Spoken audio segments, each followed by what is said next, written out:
Tadi pagi saya buka notifikasi harga emas, Rp2.947.000 per gram. Saya langsung ingat, 12 bulan lalu harga emas masih Rp1.684.000, naik 75% dalam setahun. Tapi tunggu dulu, ada yang lebih gila lagi. Perak naik 155% dalam periode yang sama. Dan saya yakin sebagian dari kalian yang nonton video ini sekarang lagi bingung.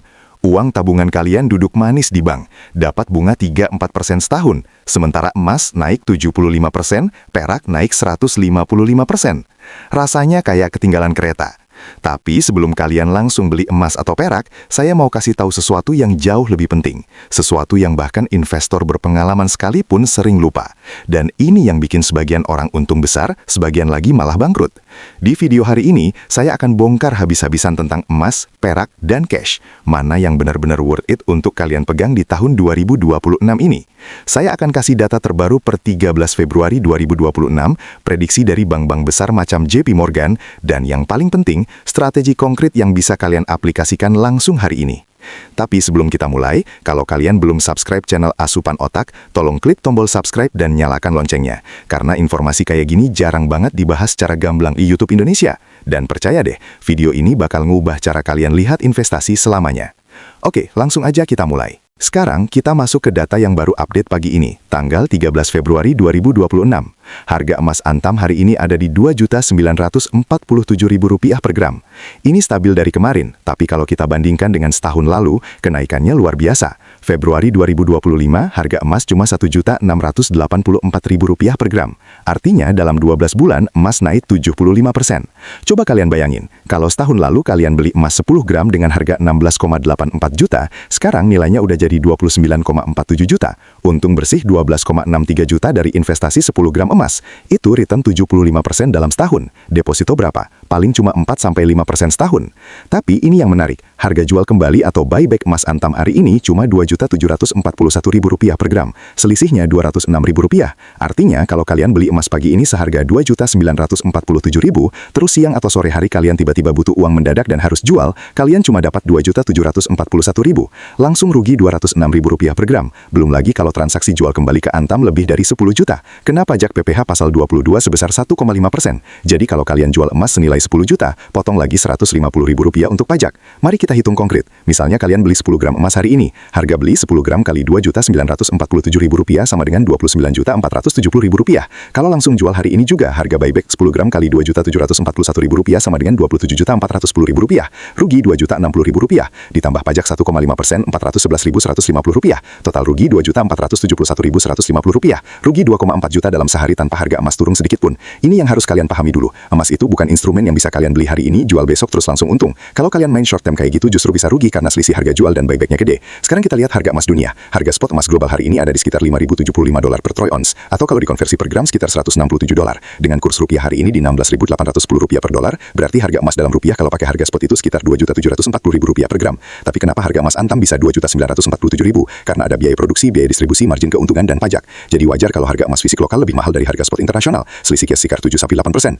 Nah, yang bikin emas jadi menarik di tahun 2026 ini adalah beberapa faktor fundamental yang kuat. Pertama, bank-bank sentral di seluruh dunia lagi gencar beli emas. Ini bukan main-main. Menurut World Gold Council, bank sentral global udah beli lebih dari 1.000 ton emas di tahun 2025. China sendiri menambah cadangan emasnya sebesar 225 ton dalam setahun terakhir. India nambah 100 ton. Jepang yang dulunya jarang beli emas sekarang mulai aktif menambah cadangan. Kenapa mereka beli emas? Karena mereka udah nggak percaya sama kekuatan dolar lagi. Amerika punya utang 36 triliun dolar. Itu rangkanya nggak masuk akal. Dan setiap tahun utangnya nambah terus. Bank sentral di seluruh dunia mulai sadar kalau mereka terus pegang dolar, mereka bakal rugi karena nilai dolar terus turun. Makanya mereka diversifikasikan emas. Emas itu aset yang nggak bisa diprint atau dicetak kayak uang kertas. Emas itu limited supply atau persediaannya terbatas. Dan sepanjang sejarah emas selalu punya nilai. Kedua, kondisi geopolitik yang nggak stabil. Amerika lagi konflik dengan Iran di Timur Tengah. Ketegangan udah tinggi banget. Trump baru aja dilantik dan langsung agresif. Dia ngomong mau ngambil Greenland dari Denmark. Dia ancam Venezuela dan Kolombia dengan tarif perdagangan. Dia juga konflik sama Cina soal Taiwan. Ketegangan global kayak ini selalu bikin emas jadi safe haven atau aset perlindungan. Investor global kalau lagi panik mereka lari kemana? Ke emas. Karena emas itu dianggap sebagai ultimate safe asset atau aset teraman. Dan kalian lihat sendiri, setiap ada berita perang atau konflik internasional, harga emas langsung naik. Ini udah terjadi berkali-kali sepanjang sejarah. Ketiga, inflasi yang masih tinggi. Walaupun The Fed bilang inflasi udah terkendali di level 2-3%, kenyataannya daya beli masyarakat terus menurun. Harga sembako naik, harga bensin naik, harga properti naik. Sementara gaji nggak naik-naik. Emas itu historically selalu jadi hedge atau pelindung nilai terhadap inflasi. Kenapa? Karena emas itu real asset atau aset real. Nilai intrinsiknya nggak gantung sama pemerintah atau bank sentral. Coba kalian bandingkan, kalau kalian simpan uang 100 juta di bank tahun 2015 dengan bunga deposito 5% setahun, sekarang jadi sekitar 155 juta. Tapi daya belinya, karena inflasi rata-rata 6-7% setahun, daya beli 155 juta sekarang itu lebih rendah dari daya beli 100 juta tahun 2015. Tapi kalau kalian beli emas 100 juta tahun 2015 dengan harga emas waktu itu sekitar sekitar 500 ribu rupiah per gram. Berarti kalian bisa beli 200 gram. Sekarang 200 gram emas itu nilainya 595 juta, naik hampir 6 kali lipat. Keempat, produksi emas yang stagnan. Produksi emas dunia itu nggak naik-naik, bahkan cenderung turun. Kenapa? Karena tambang emas yang gampang dieksploitasi udah hampir habis. Sekarang untuk dapat emas, perusahaan tambang harus gali lebih dalam ke lokasi yang lebih sulit dijangkau. Biayanya mahal. Sementara demand atau permintaan terus naik dari bank sentral, dari investor, dari industri perhiasan. Supaya turun demand naik, hasilnya apa? Harga naik. Tapi sekarang pertanyaannya, apakah emas masih akan naik terus? JP Morgan Global Research punya prediksi menarik. Mereka bilang harga emas bisa mencapai $6.000 per troy ounce di tahun 2026 ini.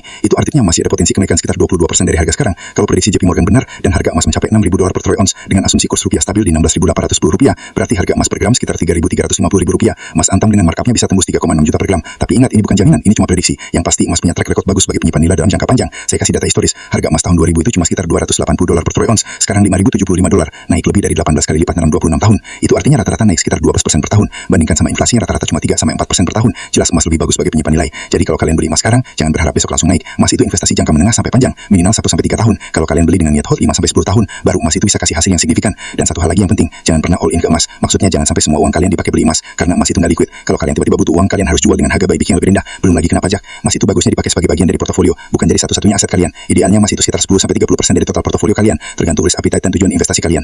Bagian 2. Perak, si underdog yang mulai mencuri perhatian. Oke, sekarang kita masuk ke perak. Dan percaya saya, bagian ini bakal bikin kalian surprised. Harga perak antam hari ini ada di Rp51.050 per gram, naik 200 dari kemarin. Tapi, kalau kita lihat pergerakan perak dalam setahun terakhir, ini benar-benar roller coaster yang bikin jantung deg-degan. Februari 2025, harga perak masih di bawah Rp20.000 per gram, sekarang Rp51.050, naik 155% dalam setahun. Itu lebih dari 2 kali lipat kenaikan emas yang cuma 75%. Bayangin, kalian punya uang Rp50 juta setahun lalu. Kalau kalian invest ke emas, sekarang jadi Rp87,5 juta. Tapi kalau kalian invest ke perak, sekarang jadi Rp127,5 juta. Selisihnya Rp40 juta. Tapi tunggu, ceritanya nggak sesimpel itu, karena perak itu volatilitasnya atau naik turunnya luar biasa ekstrim. Akhir Januari 2026 kemarin, harga perak sempat menyentuh puncak tertinggi sepanjang masa di Rp74.500 per gram. Kalian bayangkan, dari Rp20.000 ke Rp74.500 dalam waktu kurang dari setahun, naik 272%. Orang-orang yang beli perak di awal 2025, mereka rasanya kayak menang lotre, punya investasi 50 juta, tiba-tiba jadi 186 juta, euforia luar biasa. Tapi terus tiba-tiba, dalam hitungan hari, boom, harga perak anjlok drastis sampai Rp47.100, turun 37% dari puncak. Orang-orang yang FOMO atau takut ketinggalan dan beli di harga Rp74.500 langsung panik, mereka rugi puluhan juta dalam hitungan hari. Ini realita perak. Volatilitas atau naik turunnya perak itu jauh lebih tinggi dibandingkan emas. Emas naik turun paling 5-10% dalam sebulan, perak bisa 20-40% dalam seminggu. Kenapa perak segitu volatil? Karena perak punya karakteristik unik. Perak itu hybrid antara logam mulia dan logam industri. Sebagai logam mulia, perak sama kayak emas, bisa jadi aset perlindungan. Orang beli perak untuk diversifikasi portofolio, untuk hedge terhadap inflasi, untuk jaga-jaga kalau ekonomi global kolaps. Sebagai logam industri, perak dipakai di banyak banget industri. Panel surya butuh perak, elektronik butuh perak, perhiasan butuh perak, industri medis butuh perak untuk antibakterial propertiesnya, bahkan industri otomobil listrik butuh perak. Jadi permintaan perak itu driven by dua hal sekaligus, sentimen investasi dan kebutuhan industri real. Dan sekarang, dengan boomingnya energi terbarukan, terutama panel surya, permintaan perak untuk industri terus meningkat drastis. Cina, yang merupakan produsen panel surya terbesar di dunia, butuh perak dalam jumlah sangat besar. Tahun 2025 kemarin, Cina produksi hampir 500 gigawatt panel surya. Setiap gigawatt butuh sekitar 10-15 ton perak. Kalian bisa hitung sendiri berapa banyak perak yang dibutuhin. Sementara itu, produksi perak dunia itu stagnan, bahkan cenderung turun. Mayoritas perak itu actually adalah byproduct atau produk sampingan dari pertambangan logam lain kayak tembaga, zinc, dan timah. Jadi nggak ada yang khusus nambang perak. Kalau harga tembaga turun, tambang tembaga tutup, otomatis produksi perak ikut turun. Ini yang bikin suplai perak sangat terbatas. Sekarang kita lihat prediksi dari JP Morgan. Mereka punya analisis yang sangat bullish atau optimis terhadap perak. JP Morgan prediksi harga perak rata-rata di tahun 2026 ini sekitar $81 per troy ounce. Harga spot perak hari ini sekitar $66 per troy ounce. Artinya masih ada potensi kenaikan 23%. Dan di kuartal keempat 2026, JP Morgan prediksi harga perak bisa mencapai $85 per troy ounce. Bahkan untuk tahun 2027, mereka prediksi harga perak rata-rata $85 per troy ounce. Kalau prediksi ini benar dan harga perak mencapai $85 per troy ounce dengan kurs rupiah Rp16.810, berarti harga perak per gram bisa mencapai sekitar Rp46.000 harga spot. Dengan markup Antam bisa mencapai Rp55.000 sampai Rp60.000 per gram. Dari harga sekarang Rp51.050, masih ada potensi kenaikan 10-18%. Nggak sebesar kenaikan yang udah terjadi tahun lalu, tapi tetap lumayan. Tapi, ada tapinya, dan ini yang sangat penting. JP Morgan juga kasih warning yang keras. Mereka bilang volatilitas perak masih sangat tinggi, dan tanpa bank sentral yang beli perak kayak mereka beli emas, resiko koreksi harga perak itu jauh lebih besar. Maksudnya gini, kalau harga emas turun terlalu dalam, bank-bank sentral biasanya langsung borong. Mereka lihat harga emas turun sebagai kesempatan untuk nambah cadangan. Jadi, harga emas punya support atau penyangga kuat dari bank sentral. Tapi, perak nggak punya itu. Bank sentral nggak simpan perak sebagai cadangan devisa. Jadi, kalau harga perak turun, nggak ada yang nge-support. Harga bisa jatuh bebas sampai nemu bottom atau titik terendah baru. Dan ini udah kejadian.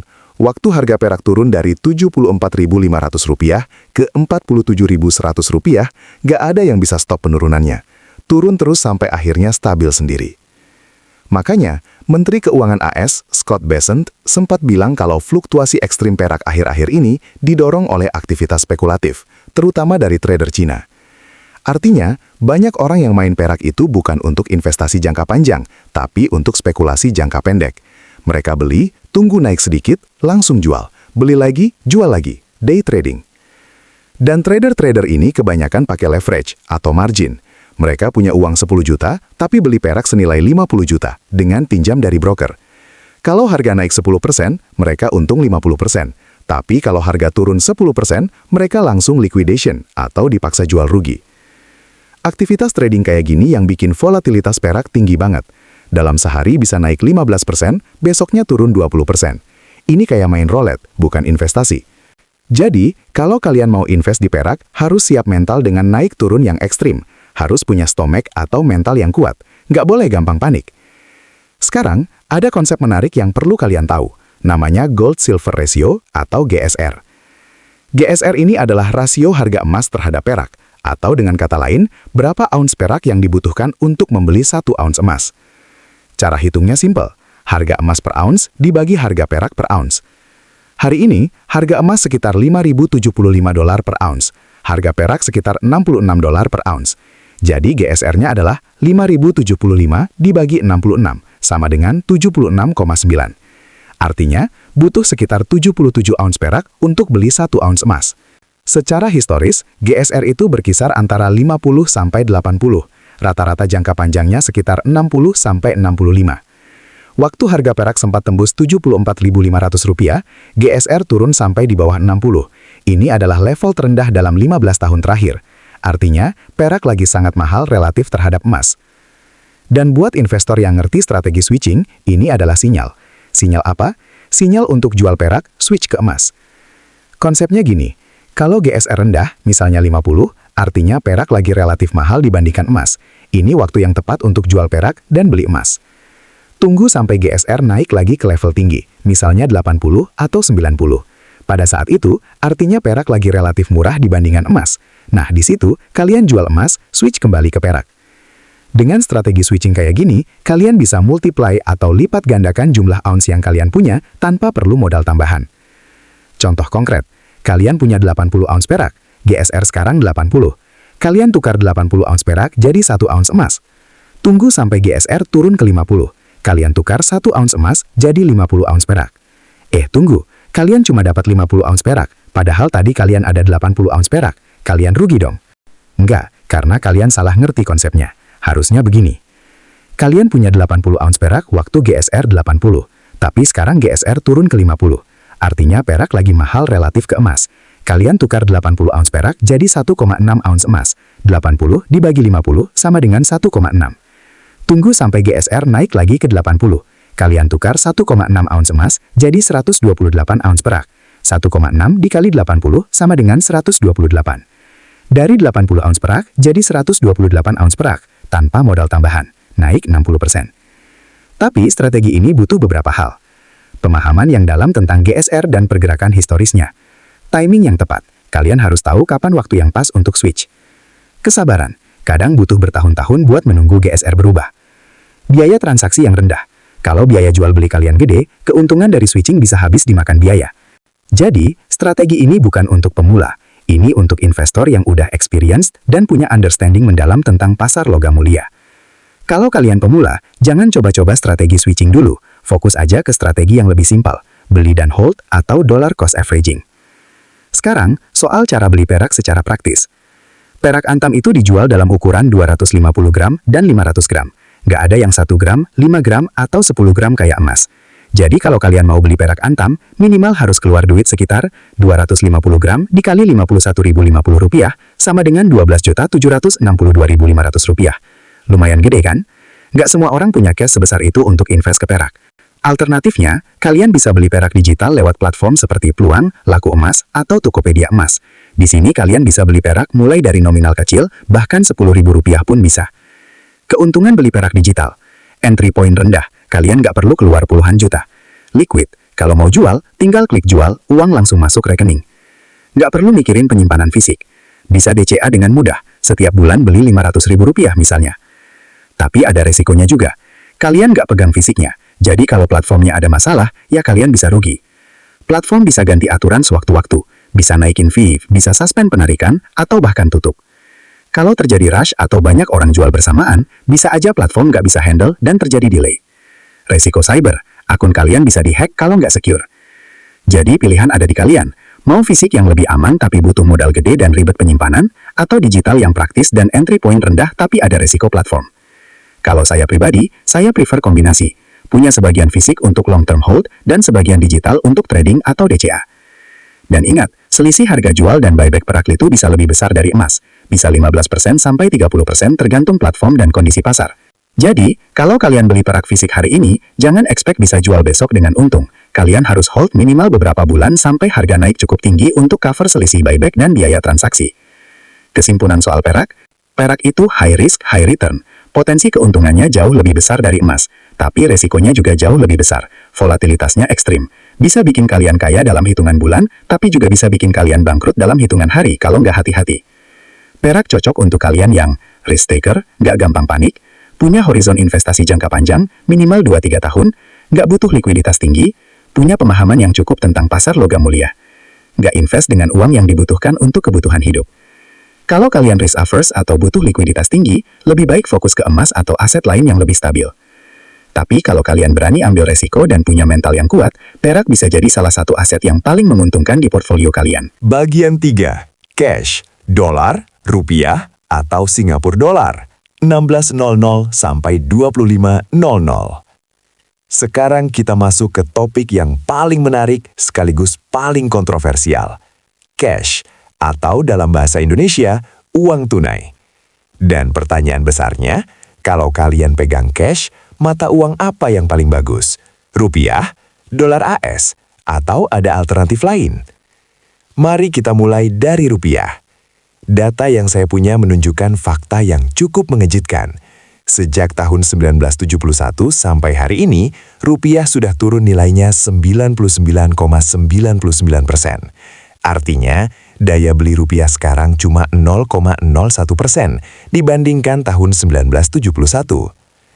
Kalau kalian punya uang Rp100.000 di tahun 1971, daya belinya sama dengan 100 juta lebih sekarang. Bayangin, Rp100.000 di tahun 1971 itu bisa buat beli rumah. Sekarang, cuma bisa buat makan di warteg seminggu. Ini bukan cuma masalah inflasi biasa, ini masalah fundamental dari sistem fiat money atau uang kertas yang nggak backed by apapun. Tapi tunggu dulu, dolar AS juga nggak jauh beda. Data menunjukkan dolar AS sudah turun nilainya 99,2% sejak tahun 1971. Kenapa tahun 1971? Karena di tahun itu Presiden Nixon mencabut standar emas. Sebelumnya, dolar AS itu backed by emas. Tapi sejak 1971, dolar AS jadi pure fiat money, nggak ada backingnya. Jadi kalau ada yang bilang, simpan uang dalam dolar aja, lebih aman dari rupiah, itu sebenarnya nggak sepenuhnya benar. Memang dolar lebih stabil dari rupiah, tapi dolar juga mengalami penurunan nilai yang signifikan dalam jangka panjang. Sekarang, kita lihat kurs hari ini. Kurs dolar AS terhadap rupiah hari ini ada di sekitar Rp16.810 per dolar. Ini relatif stabil dibandingkan beberapa bulan lalu yang sempat tembus 17.000 lebih. Tapi yang menarik adalah pergerakan dolar AS terhadap mata uang negara lain. Ternyata dolar AS lagi melemah terhadap beberapa mata uang, salah satunya Singapura dolar. Kurs dolar AS terhadap Singapura dolar hari ini ada di 1,26 Singapura dolar per 1 dolar AS. Ini adalah level terendah sejak Oktober 2014. Artinya Singapura dolar lagi sangat kuat. Dalam 12 bulan terakhir, Singapura dolar menguat 6,12% terhadap dolar AS. Dan dalam 10 tahun terakhir, Singapura dolar menguat 12,96% terhadap dolar AS. Sekarang pertanyaannya, kenapa Singapura dolar bisa sekuat ini? Ada beberapa faktor. Pertama, Singapura punya rating kredit AAA, yang berarti negara ini punya fundamental ekonomi yang sangat kuat. Kedua, Monetary Authority of Singapore atau MAS punya kebijakan moneter yang sangat stabil dan predictable. Mereka nggak pakai suku bunga kayak bank sentral lain, tapi pakai nominal effective exchange rate. Artinya mereka manage nilai tukar Singapura dolar dalam sebuah policy band. Ketiga, Singapura punya pasar saham yang stabil. Straits Times Index lagi di level tertinggi sepanjang masa. Ini menarik investor asing untuk masuk ke Singapura, yang otomatis naikin permintaan terhadap Singapura dolar. Keempat, di tengah ketidakpastian global, Singapura dianggap sebagai safe haven di Asia, jadi banyak investor yang parkir uang mereka di Singapura. Nah, sekarang ada yang menarik. Kalau kita bandingkan performa mata uang dalam 1 tahun terakhir, rupiah terhadap dolar AS relatif stabil di kisaran 16.000 sampai 17.000 rupiah. Dolar AS terhadap Singapura dolar melemah 6,12%. Singapura dolar terhadap rupiah menguat signifikan. Artinya kalau kalian pegang rupiah, kalian rugi karena inflasi. Kalau kalian pegang dolar AS, kalian juga rugi karena dolar melemah terhadap banyak mata uang lain. Tapi kalau kalian pegang Singapura dolar, kalian masih untung karena Singapura dolar menguat terhadap dolar AS dan rupiah. Tapi apakah ini berarti kalian harus convert semua uang ke Singapura dolar? Nggak juga, karena beberapa alasan. Pertama, biaya konversi. Kalau kalian mau tukar rupiah ke Singapura dolar, kalian kena spread atau selisih harga jual dan beli yang cukup besar. Bank BCA misalnya, kurs jual Singapura dolar hari ini 13.423 rupiah, sedangkan kurs beli 13.175 rupiah. Selisihnya 248 rupiah per Singapura dolar, atau sekitar 1,8%. Jadi kalau kalian tukar 100 juta rupiah ke Singapura dolar, langsung patong 1,8 juta rupiah buat biaya konversi. Kedua, accessibility. Singapura dolar itu nggak gampang dipakai di Indonesia. Kalau kalian tiba-tiba butuh uang, kalian harus convert lagi ke rupiah, yang berarti kena biaya konversi lagi. Ketiga, risiko regulasi. Siapa tahu suatu saat pemerintah Indonesia bikin aturan baru soal kepemilikan foreign currency. Bisa aja ada pajak tambahan atau ada pembatasan. Jadi solusinya apa? Solusinya adalah diversifikasi. Jangan all in ke satu mata uang. Idealnya kalian punya cash dalam beberapa mata uang berbeda. Misalnya kalian alokasikan 50% dalam rupiah untuk kebutuhan sehari-hari dan emergency fund. 30% dalam dolar AS untuk jaga-jaga dan akses ke pasar global. 20% dalam Singapura dolar atau mata uang kuat lainnya sebagai hedge. Tapi ini cuma contoh. Alokasi pastinya tergantung kebutuhan dan profil resiko masing-masing. Yang penting, kalian harus paham bahwa nggak ada satu mata uang pun yang sempurna. Semua mata uang fiat itu dalam jangka panjang akan turun nilainya karena inflasi. Makanya, holding cash dalam jumlah besar dalam jangka panjang itu bukan strategi yang bagus. Cash itu penting untuk likuiditas, untuk emergency fund, untuk daily needs. Tapi untuk long-term wealth preservation, kalian butuh aset lain selain cash. Dan disinilah emas, perak, dan aset lain seperti properti atau saham masuk. Bagian 4. Strategi alokasi aset yang sehat, 25-35 menit. Oke, sekarang kita masuk ke bagian yang paling penting, strategi alokasi aset. Saya sudah bahas emas, perak, dan cash. Sekarang pertanyaannya, gimana cara kalian alokasikan aset dengan bijak? Pertama-tama, kalian harus paham konsep dasar alokasi aset. Alokasi aset itu artinya kalian membagi kekayaan kalian ke berbagai jenis aset yang berbeda untuk mengurangi risiko dan maksimalkan return. Konsep sederhananya kayak gini, jangan taruh semua telur dalam satu keranjang. Kalau kalian taruh semua uang di emas, terus harga emas turun, kalian rugi besar. Kalau kalian taruh semua uang di cash, dalam jangka panjang kalian rugi karena inflasi. Makanya, kalian harus spread out atau sebarkan aset kalian. Nah, ada beberapa strategi alokasi aset yang bisa kalian aplikasikan. Strategi 1, alokasi berbasis tujuan. Ini strategi paling basic tapi paling penting. Kalian harus tentukan dulu tujuan kalian. Kalian punya uang untuk apa? Untuk dana darurat? Untuk pensiun? Untuk beli rumah 5 tahun lagi? Untuk jalan-jalan tahun depan? Setiap tujuan punya time horizon atau jangka waktu yang berbeda, dan setiap jangka waktu butuh alokasi aset yang berbeda. Contoh, dana darurat 0-1 tahun, harus liquid dan aman, taruh di cash, tabungan, atau deposito. Jangan taruh di emas atau saham, karena kalau tiba-tiba butuh, bisa rugi kalau harga lagi turun. Dana jangka pendek 1-3 tahun, bisa campuran antara cash, deposito, dan emas. Emas bisa jadi pilihan kalau kalian yakin harga emas akan naik dalam 2-3 tahun ke depan. Dana jangka menengah, 3-5 tahun. Bisa campuran emas, saham, dan sedikit perak. Kalian bisa take more risk di sini. Dana jangka panjang, 5-10 tahun atau lebih. Ini waktu yang tepat untuk agresif. Kalian bisa alokasikan ke saham, properti, emas, perak, bahkan kripto kalau kalian risk taker. Strategi 2, persentase alokasi. Ada rumus klasik yang sering dipakai investor, yaitu rumus 100 minus umur. Maksudnya gini, kalau umur kalian 30 tahun, maka 100 minus 30 sama dengan 70. 70% dialokasikan ke aset berisiko, saham, perak, kripto. 30% dialokasikan ke aset aman, cash, emas, deposito. Kalau umur kalian 50 tahun, 100 minus 50 sama dengan 50. 50% ke aset berisiko, 50% ke aset aman. Konsepnya, semakin mudah kalian, semakin besar risk appetite kalian, karena kalian masih punya waktu panjang untuk recover kalau rugi. Tapi semakin tua kalian, semakin konservatif kalian harus jadi, karena kalian nggak punya waktu banyak untuk recover. Tapi ini cuma guideline, nggak harus diikuti persis. Yang penting kalian paham konsepnya. Strategi 3, Dollar Cost Averaging atau DCA. Ini strategi yang sangat bagus untuk investor pemula. DCA itu artinya kalian beli aset secara berkala dengan nominal yang sama. Misalnya, setiap bulan kalian sisihkan 1 juta rupiah untuk beli emas. Nggak peduli harga emas lagi naik atau turun. Kalian tetap beli 1 juta rupiah setiap bulan. Keuntungan DCA adalah kalian nggak perlu timing the market. Kalian nggak perlu stres mikirin kapan waktu yang tepat untuk beli. Kalian cuma execute secara disiplin setiap bulan. Dan secara matematis, DCA itu akan kasih average price yang lebih bagus dibandingkan kalau kalian lump sum atau beli sekaligus di satu waktu. Strategi 4, rebalancing. Ini strategi yang sering dilupakan tapi sangat penting. Rebalancing itu artinya kalian secara berkala adjust atau sesuaikan kembali portfolio kalian ke alokasi awal. Misalnya, kalian punya portfolio 40% emas, 30% saham, 30% cash. Setelah 1 tahun, ternyata harga emas naik banyak, jadi portfolio kalian jadi 55% emas, 25% saham, 20% cash.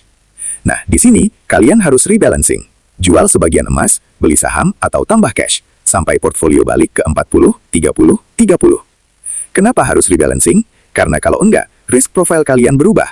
Kalau emas udah jadi 55%, artinya kalian overweight di emas. Kalau harga emas tiba-tiba turun, kalian rugi lebih besar.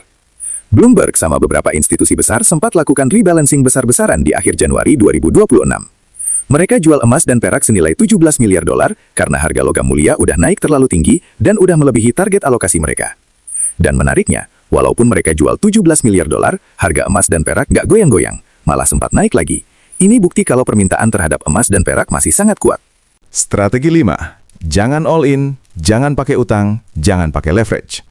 Ini yang paling penting, dan saya mau tekankan berkali-kali. Jangan pernah all in. Artinya, jangan sampai semua uang kalian dipakai beli satu aset. Selalu sisakan cash untuk emergency dan kebutuhan sehari-hari. Jangan pakai utang. Jangan sampai kalian gadaikan rumah atau ambil KTA untuk beli emas atau perak. Ini bukan investasi, ini spekulasi. Dan spekulasi itu gambling. Jangan pakai leverage atau margin. Leverage itu kayak gini. Kalian punya uang 10 juta, tapi kalian beli aset senilai 50 juta dengan cara pinjam dari broker. Kalau harga naik, kalian untung besar. Tapi kalau harga turun sedikit aja, kalian bisa langsung likuidasi dan lose semua uang kalian. Saya udah lihat banyak banget orang yang bangkrut gara-gara main leverage di emas, perak, atau saham. Mereka pikir bisa cepat kaya, malah cepat miskin. Jadi, invest dengan uang dingin. Uang yang kalau hilang pun kalian gak akan stres. Jangan invest dengan uang yang kalian butuhin untuk bayar cicilan rumah, biaya sekolah anak, atau biaya hidup sehari-hari. Strategi 6. Edukasi terus. Terakhir, terus belajar. Dunia investasi itu selalu berubah.